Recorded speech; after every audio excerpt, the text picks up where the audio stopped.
Welcome. You've splash landed into this Prosecco-laden podcast, straight into the woo-woo pool with the crew of Ohm-g. We're just a simple group of tragically imperfect and highly empathic BFFs, exploring a wide range of atypical topics with humor, grace, and curiosity. This is Ohm-g.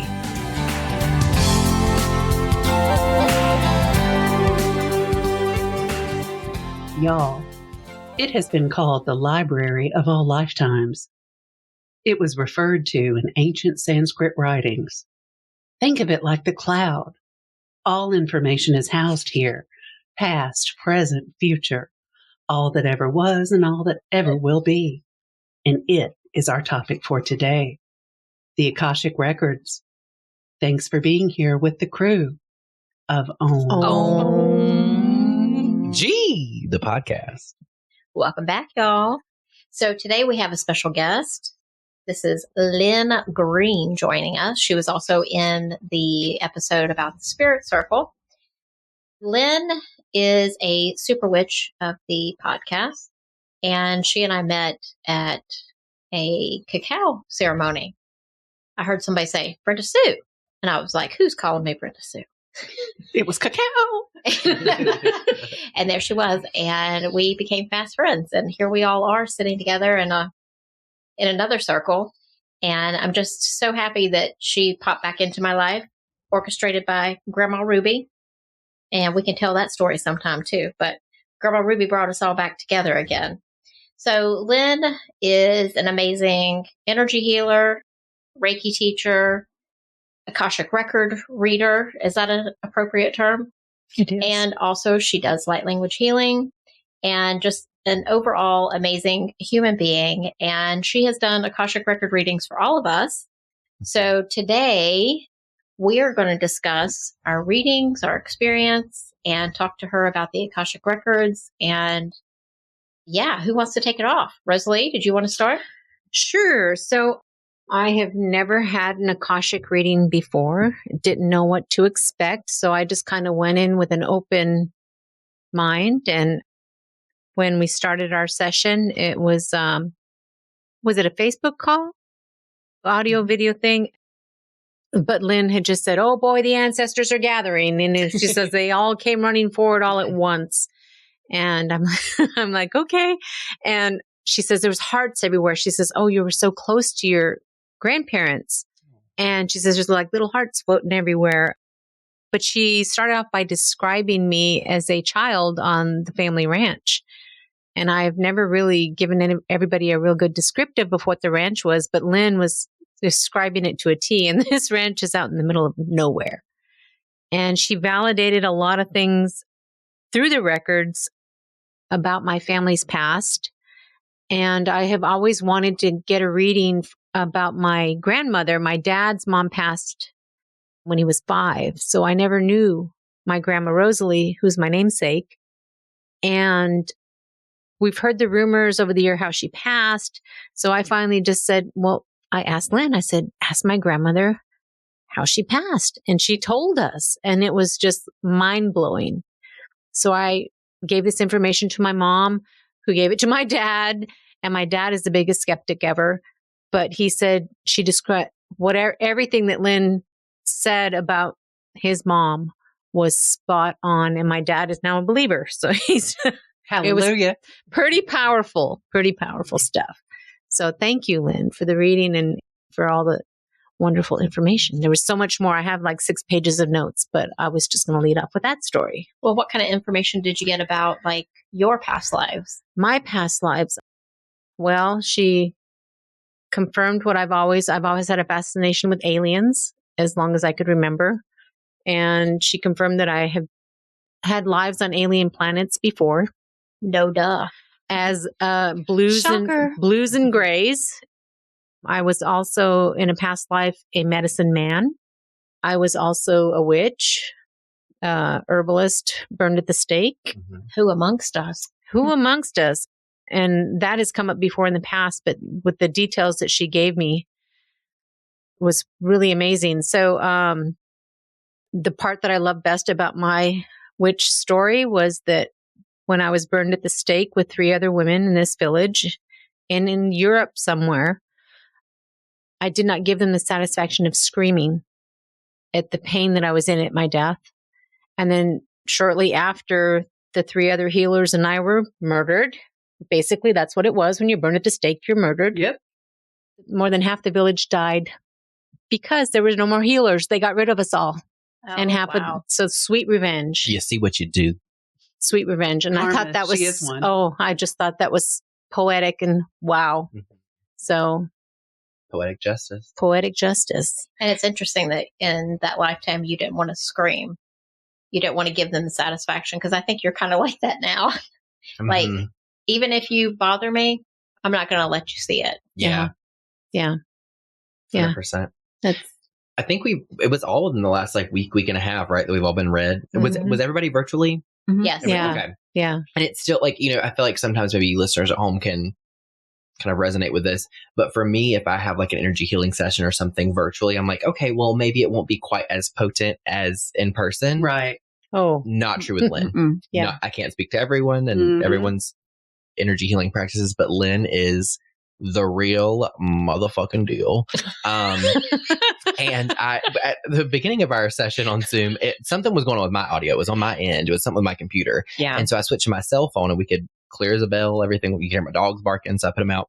And I had a couple questions coming into it. But other than that, I didn't really have any expectations other than, just hoping to receive some kind of message or messages for the greater good of me in this lifetime. And she had me teared up several times. And so I won't go into all of it because I don't have my notes here, but I sent a group message, I think, to everyone about like what all she talked about. Yeah. But one of them, I was like, how can I heal people in this lifetime? And she said, you already are. And it's through your writing and through your teaching. And with a lot of those kids that you teach, they're going through traumas you don't even realize. And that you're the first person to kind of see and hear them for the first time. And that's going to stick with them for so much longer than you realize. I was like, Lynn, you got me crying in July when these little bitches are at the house. But it was amazing. And so one of the questions I think I had was, it was something related to this lifetime, but she brought in my grandpa, or my pawpaw, as we call him down here and down in the sticks. And it's bizarre because he passed away a year ago this month. And I think it was a year ago this week. Like it was either the 12th or the 13th. And I think our reading was on the 13th or anyways.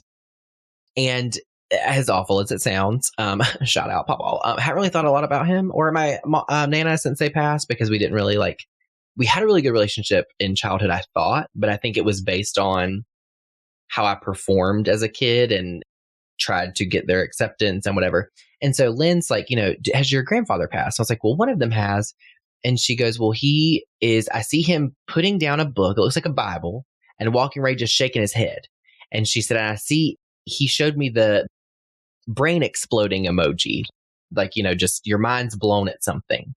And she said, when he passed, he realizes now how wrong he got it in this lifetime.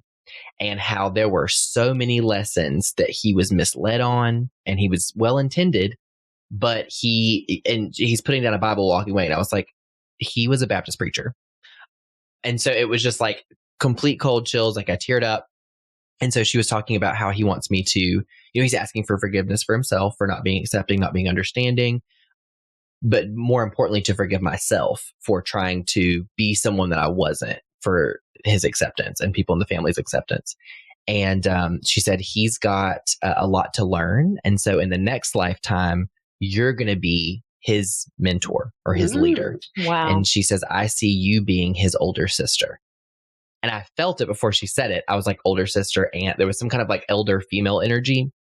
And he kind of like laughed and chucked up his hand. He said, we'll be in touch, Papa Mitchell, wherever you are, forgive me, forgive myself. And you better be ready, because you can do a lot of my damn chores in this house, wherever we are. You understand?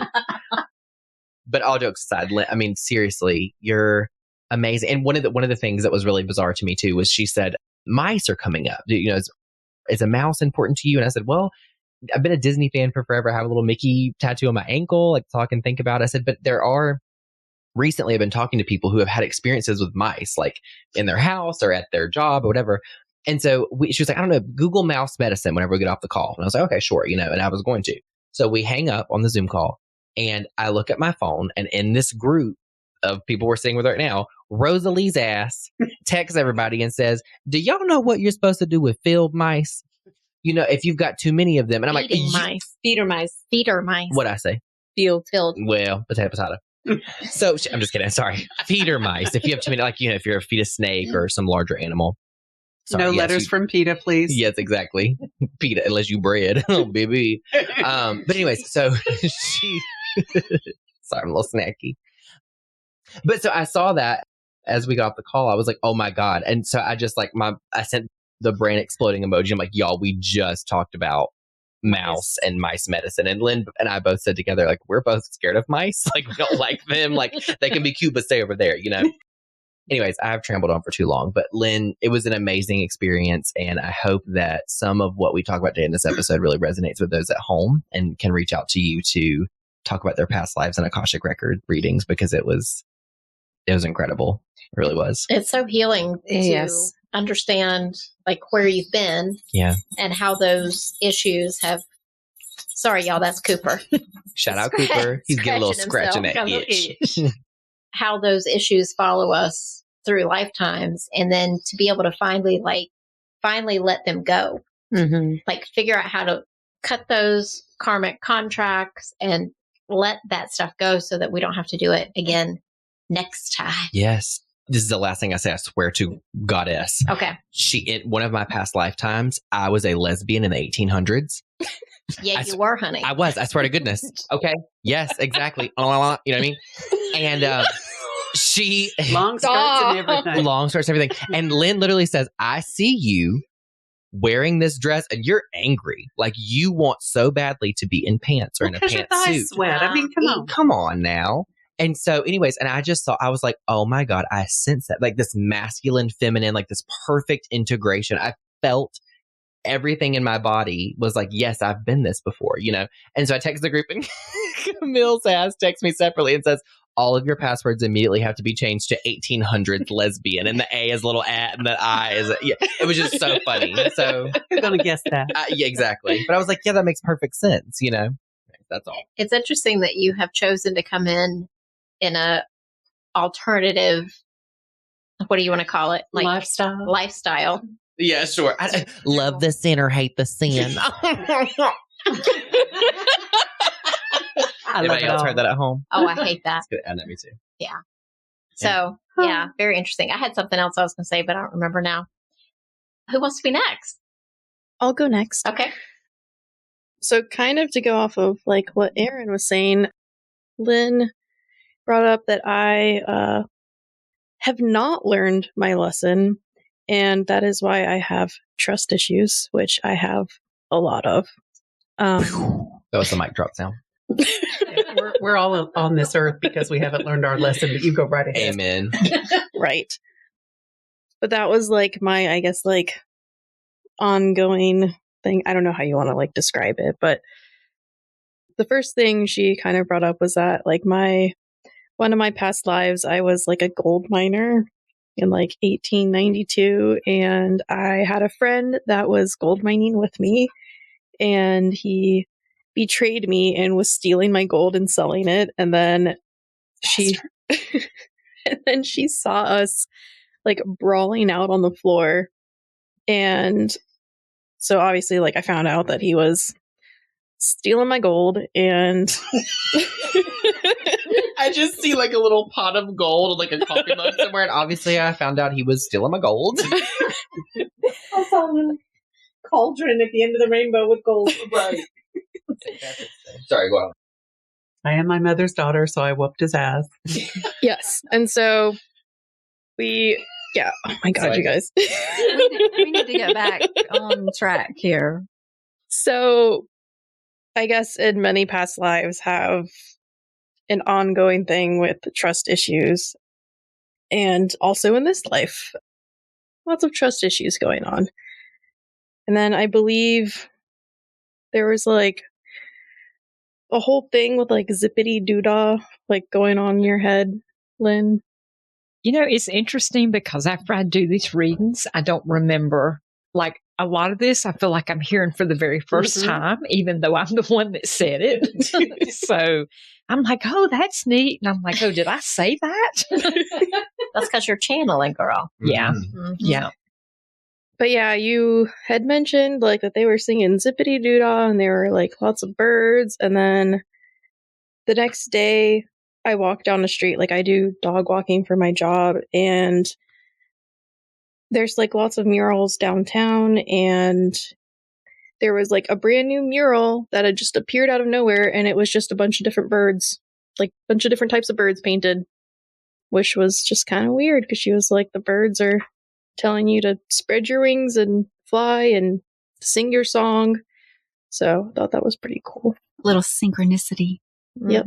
As you're speaking, there's literally in that back right corner right there, this like clay bird spreading its wings. As you were talking, that's all I could look at. And I was like, okay. LOL, spirit. LOL. Follow the signs. Oh, yeah.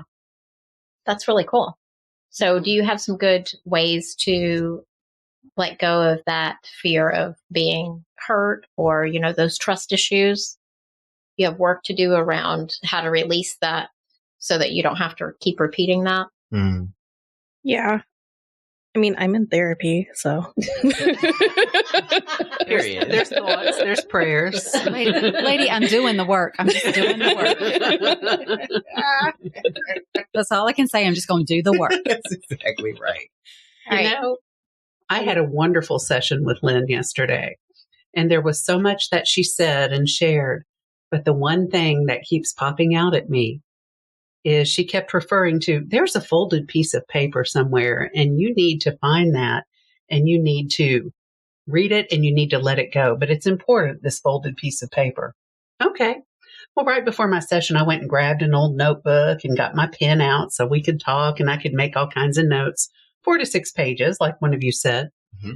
And so we're done, and I put my notebook down. I go about my business, and later I go back and pick that notebook up. Guess what fell out of the back of that notebook? Stop. A folded piece of paper where I had long ago written all the qualities I would like to find in the perfect partner. Wow. Wow. So we're going to be dealing with that. But anyway. So how do you approach these sessions, Lynn? What do you do to prepare? What do you do to get ready to start reading for someone? So shout out to Melissa Sparrow, yes, who absolutely. I took. Yeah, absolutely. We love Melissa. She did a psychic development course with Akashic record reading, I guess, as a side. So basically, the only thing I do is just kind of drop down within myself and ground and like make sure all of my chakras are open. And it's, you know, it's basically just kind of like getting ready for Spirit Circle, maybe just a little bit deeper. And I just drop in, and it sounds kind of simple, and I guess maybe it is. I think it is for you because you're like so open. Yeah, it's not real hard for me. And so once I ground and open my chakras and then I have to open the records. There's you can find it online. There's a pathway prayer. And so you say that prayer. You use people's full name because the full name carries the vibration, which is what you find in the records. And so use their full name. And then when I say the records are open, it's just like the floodgates open, and I just start talking. And so does it matter if it's their birth name or if it is their current name? It's the full legal name as it is now. Right now. Yeah, okay. Right now. I was curious about that. Yeah. Yeah. And so it just starts coming in. And sometimes afterward, I think when I read your daughters, I had an image that got stuck with me, and it was kind of disturbing. And I was shook. Yeah. I was shook. But it finally faded out. And it's funny, though, because I listened to everybody in here talking. I'm like, oh, my goodness. That's so cool. That's so cool. Did I say that? You sure did, girl. But it just kind of dissolves. And I guess it's because you just can't carry all that information. Sure. And my brain's kind of, small anyway. So. Girl, stop. But I've taken several mediumship classes just because I'm intrigued and I want to know how this person I think seems really good. So I want to know how they do it. And then does this person do it differently? Do they, are they going to say something that I've never heard before? So I've done several just to learn. And the one common thread that they all say is that they don't remember after, because you have to become a clear vessel. Yep. Yeah. And I know Brenda and I experience this. I mean, even though we're not like medium, well, she's a medium, but we're not doing mediumship when we do woo-woo wisdom. But I've had people say that to me that, oh, it was so right on. And you said that, and I'm like, I did. Damn, Chandra, look at me go. I don't, but once the readings are over, I don't remember anything that we've talked about. So on that note, let's take a quick break and we'll be right back with Miss Lynn Green. Well, welcome back. So we talked a little bit about Camille, myself, Allie, and Rosalie's readings, like Akashic Record readings in past life not regressions, but readings with Lynn. So we're going to get into Brenda and Chandra Caroline's here in just a minute. But I know I've talked about it on the podcast before. I think it wasn't after Spirit Circle. It was after a breathwork ceremony we did with Joanna the Healer and someone that she worked with that did breathwork. We were all here, like Rosalie, when she would throwback Thursday to when she was living on another planet, her little like fingers were all curled in together into her hands, and all of us felt different experiences. One that I felt that day was, and I was wearing overalls, which I do a couple times in the summer. But I specifically, I feel like it was supposed to happen that day for some reason. I had this flashback of me being a young African-American boy during slavery and drowning. And it was like a full visceral, full body, like first ever, like past life, as I would call it, I guess, flashback experience.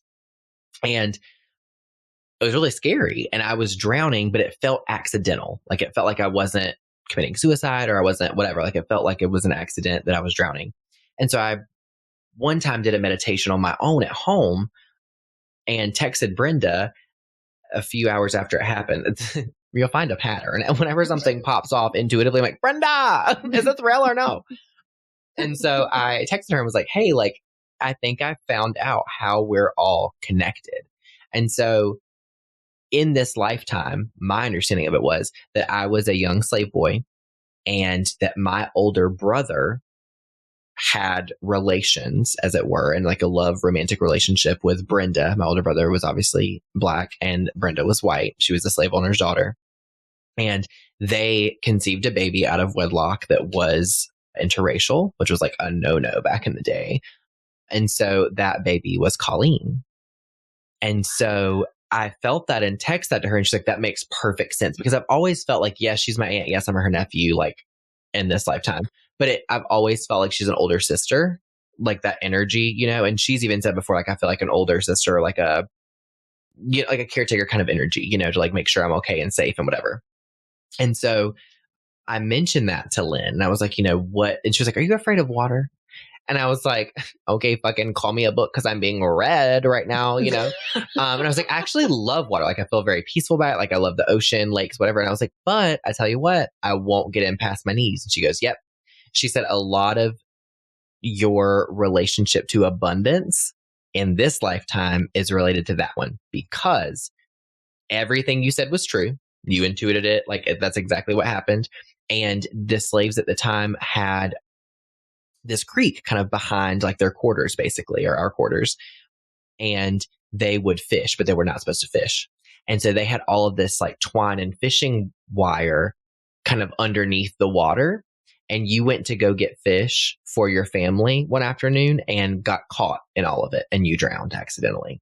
And so in this lifetime, part of your lesson is you reached out for abundance then. And that's the lesson that you learned, is that you didn't deserve it because you drowned. Even if it was an accident. I was like, oh my God, Lynn, yes. You know, and so it just like resonated. And so anyways, all that is to say, that really felt very validating in a way, because I'd had that past life experience before. And for you to describe it in that specific, like, I was picturing every single thing you were saying, like it was a memory that happened last week, you know? And so it was so beautiful. And, I mean, it's scary and horrible, obviously, like with what happened, but it made sense for where I am right now in this lifetime. So I'm kind of interested to hear about Brenda and Chandra's past life and Akashic Record reading with Lynn and what all went into that. Can I You go ahead. Can I pop off? Absolutely. Pop, bitches. Excuse me. It makes total sense because I have had those different times. One with Melissa Sparrow, a reading with her. And then I had a reading years ago with another man who did a past life regression and went into that same lifetime where I was the slave owner's daughter. Mm-hmm. And I was always trying to help them and educate them and help them get out. And that's where Colleen came in. And then she had a reading with Melissa Sparrow. And Melissa said that her dad in that lifetime was her dad in this lifetime, which would have been your brother. Yes, in that lifetime. It was my brother. Yeah. Mm-hmm. Isn't that crazy? Yeah. Like, that makes my mind just go like... Yes. Hearing that from multiple people and energy healers, right? Like, bizarre. Yeah, it's been multiple people. So that must have been a very significant lifetime for all of the us. whole family. Yeah. Souls be and following then, each other. In that lifetime, after my father had passed away, I took off and went to Ireland. Yep. And that's where I met Melissa. She was in Ireland. And Colleen came and joined us in that lifetime. She came on a different ship. But it's like, it's so crazy whenever you see like all these different people are getting the same message and you're like, yeah, that's right. Yeah. And how things that you feel, like the connection that you feel with Melissa, and it's like, I've watched her on YouTube and I've seen her on a video connection, in the interview, but it's like, you feel like you know the person. And then when you get all of these little details from past life, oh, okay, now that makes total sense. Yeah. For sure. And I think that we attract our soul tribe. Like we all come back together at some point whenever we are ready to do whatever work together to move forward. Because Lynn and I have been together a lot of times.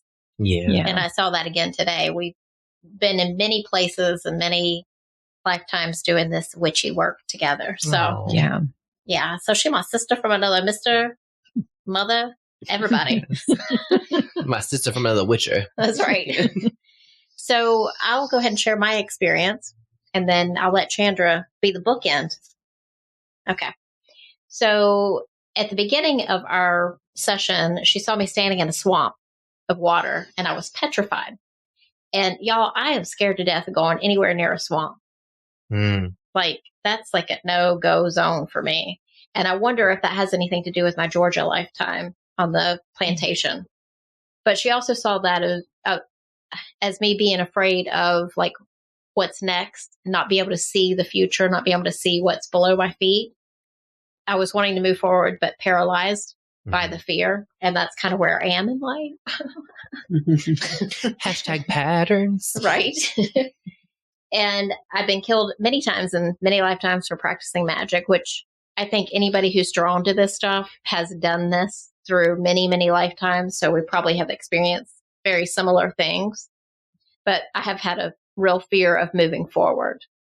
So there's some things that I need to close out, old karmic contracts. And that's what I'm going to work on this week, Lynn, I promise. Because perfect energy with this Cancer new moon that we have. Yeah. Because I know what I need to do. I just need to sit down and put it on a piece of paper and burn that shit. And I'll help you hold space. Thanks. And then she saw me at a barn dance.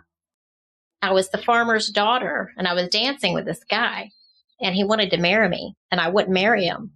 Even though I liked him and I thought he was nice, I was just like, I didn't want to be part of that, like fall into what I was supposed to conform to because I've always been a rebel. Shocker. Still a rebel. And I think in that lifetime, because I got, as she was talking, I got that was the lifetime I had a lot of poverty. And so that's what I'm still carrying on in this lifetime. So that whole, I conform to the things that I'm supposed to do, get married, have kids, do all those things that are supposed to be the norm.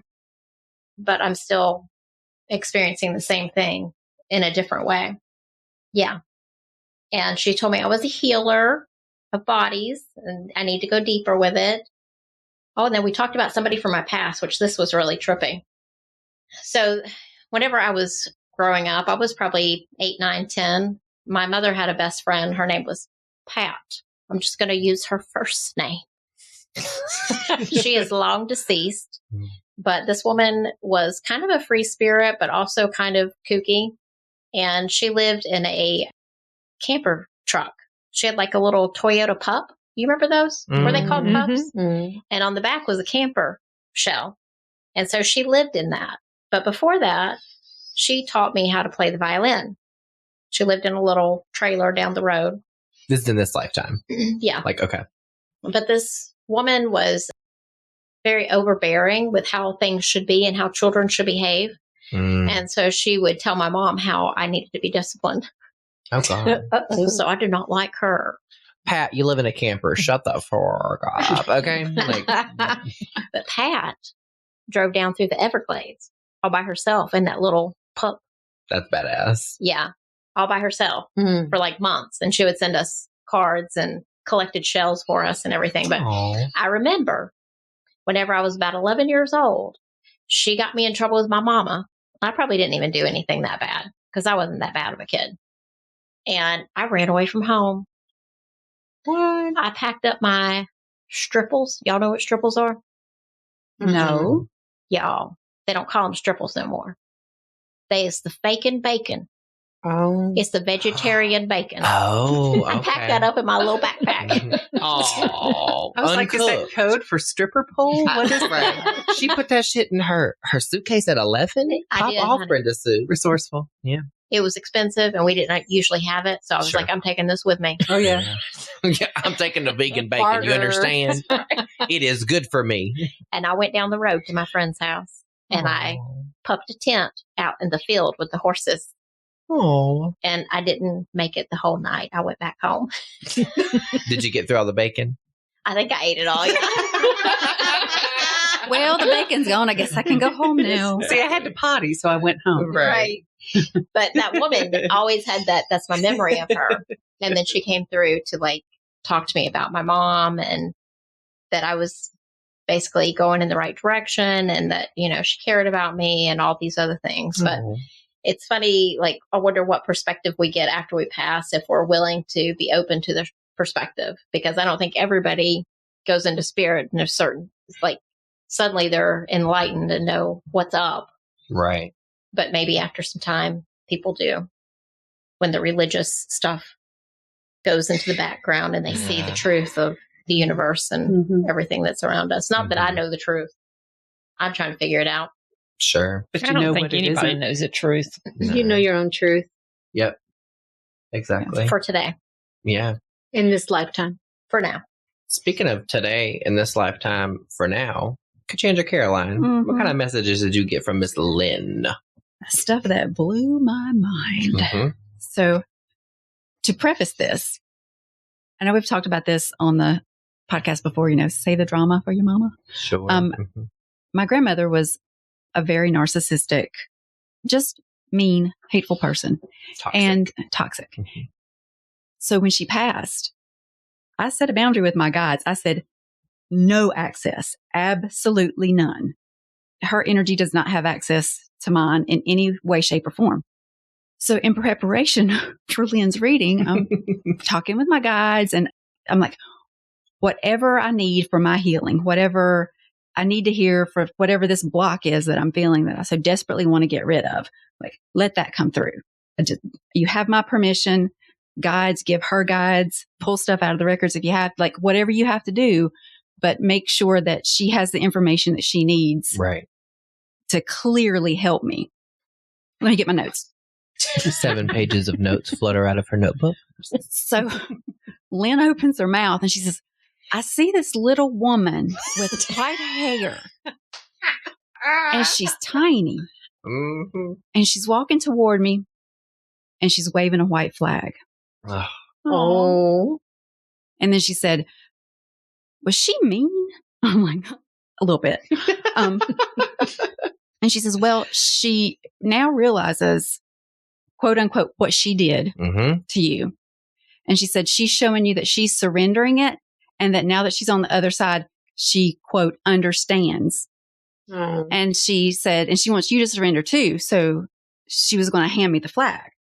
And I told her that I accepted the flag. And then she says, there's a large man behind her. And said, and he just looks relieved. Oh, little fella. No, that was my grandpa. Yeah. Oh my God. So I'm like, yeah, I bet he is. Yeah. Right. And he said, just make sure that you know that she's not here. She's not like she was there. Yeah. Yeah. So, and I'm like, but I made a boundary. Mm-hmm. But I gave How'd them, this bitch get through? Right. Yeah. But I gave them permission for anything I needed. Yep. So that was really interesting. And then as far as a past life, you can't make this stuff up.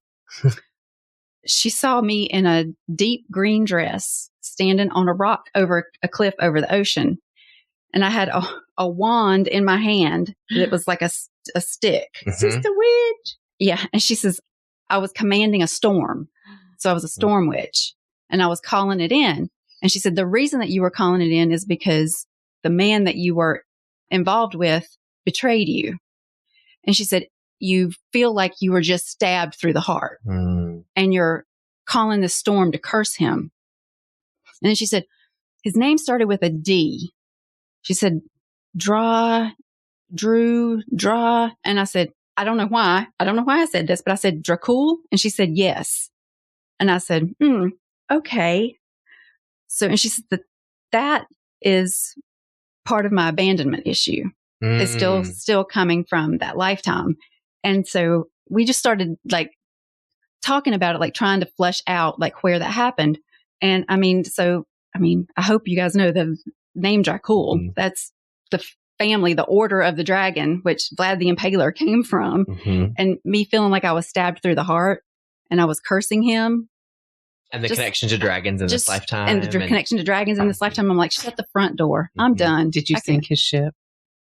Well, no. Once he became the evil that he was, the only thing that can kill him is stabbing him through the heart. Oh, gotcha. Dracul became Draclame, if you know what I mean, girls. Yes.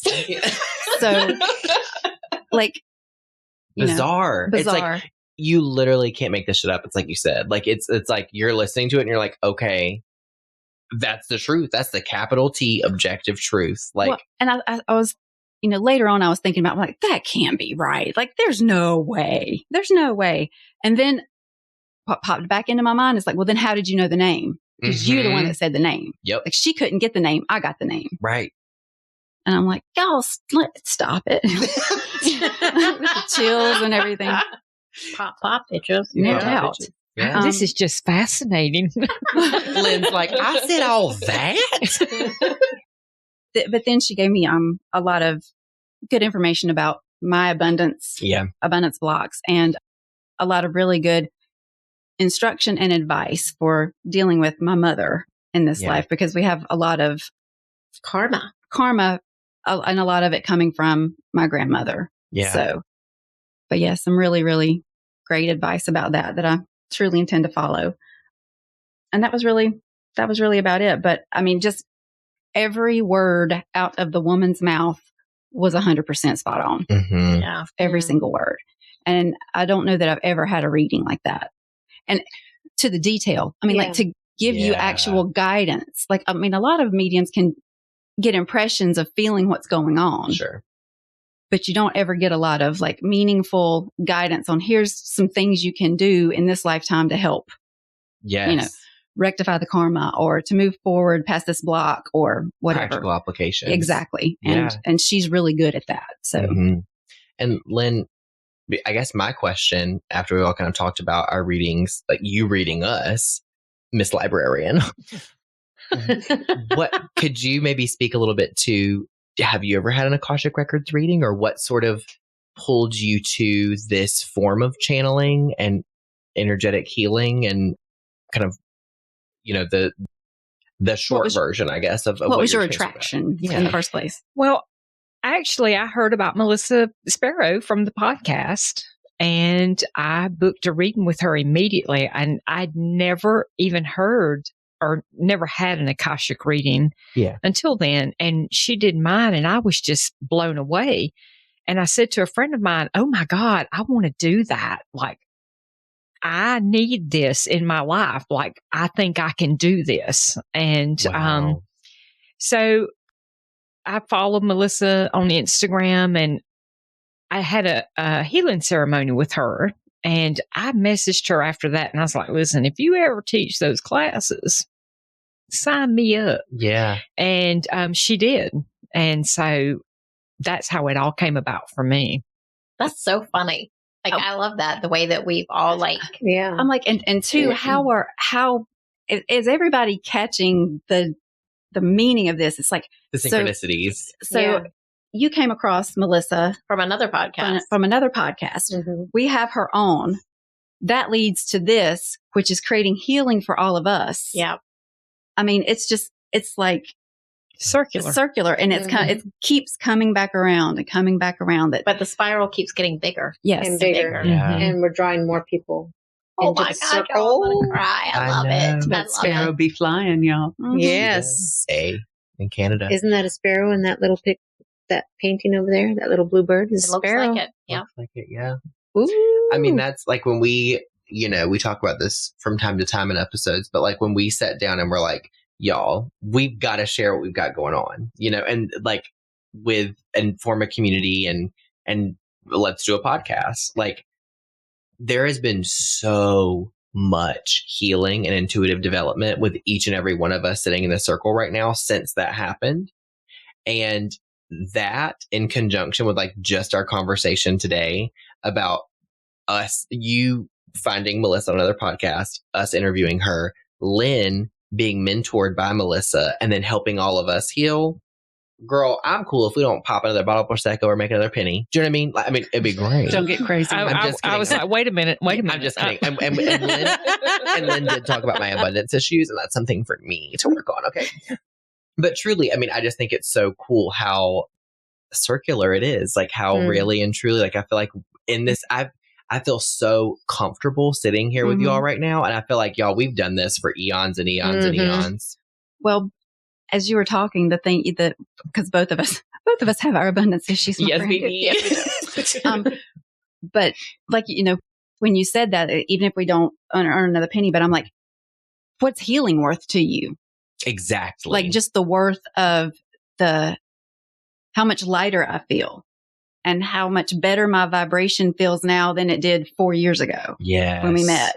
And I mean, it doesn't help you in the physical world. Sure. You know, as far as living day to day. Right. But you can't put a value on that. No. It's priceless. Yeah. So, I mean, I feel like that's one way that abundance is coming in for us, and we need to recognizing that. Yes. We'll call in other types. Absolutely. I was texting Chandra the other night. I think it was the same night as my reading with you, Lynn. And I was on my back deck having a tequila soda because of course I was. And I was watching this kind of like masterclass from this. We've talked about self-help books and how we don't really like that term, but it was a self-help author. And she's kind of going through the 4 criteria for like writing your own best-selling work, whatever, right? And so I'm sitting out there with this really thoughtful journal, like leather-bound notebook that Chandra got me a few Yules ago. And I write like really important things in it. And I was just like feeling so inspired and hopeful. And I was texting Chandra and she was like, I just don't want this feeling to end, and it did, like, you helped us feel that. You created that for us. So thank you so much, Lynn. Thank you. Pleasure. It was like, once one of us said the word hopeful, it was like, that's exactly it. I feel like I have so much hope now.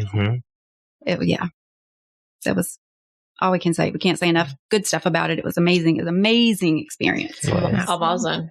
We love you, Lynn. Yeah, I love you all. We're so glad that. And thanks for sharing your gift with us. Yeah, all this led you into our lives. Yes. It was Grandma Ruby. Yeah. Yes. We love you, Grandma Ruby. She's smiling. Yeah. Throwing up her hand. So, y'all, it has been said that with regard to these Akashic records, that only someone with the most enlightened high vibration will be allowed to access it. And I am so glad that we know Miss Lynn, and you guys out there who are listening can reach her too. It's enchantedlynn@yahoo.com and enchantedlynn on Instagram, correct? Correct. And you can DM her there if you're interested in scheduling a reading. Yeah, and I suggest that you do it because do it fast. It's just going to book up quick. Yeah, it's amazing. But just the insight makes stuff that's going on in your life right now makes so much more sense. Mhm. Like, and that gives you like a grace to like, okay, I understand now why it's happening. I can let it go a little bit, or, not hold on to it so tight. So it's a really good thing to do for yourself. Mm-hmm. Yeah. And on that note, y'all, we're going to go downstairs, and Camille's making us some Grandma Beaver's Banana salad. Another podcast in and of itself. Yes. Yeah. If you go back and listen to our Easter podcast from, was it this year or last year? Last year. 22 Easter Ostra. Yes, you'll get the backstory on Granny Beaver's banana salad. Yes. And so this is the first time we're going to experience it. So we're all so excited. Yep. Stay tuned. Lucky people, y'all. That's right. Or as Camille used to call it, a special kind of hell. So we'll let you know what happens.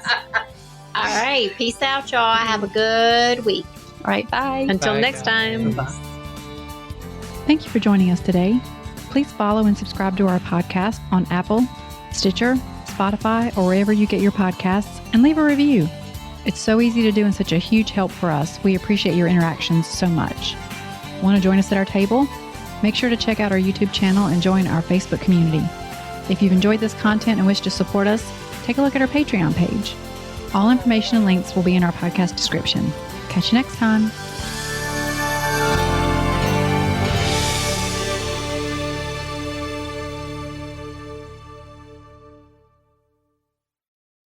This podcast is part of the Sound Advice FM network.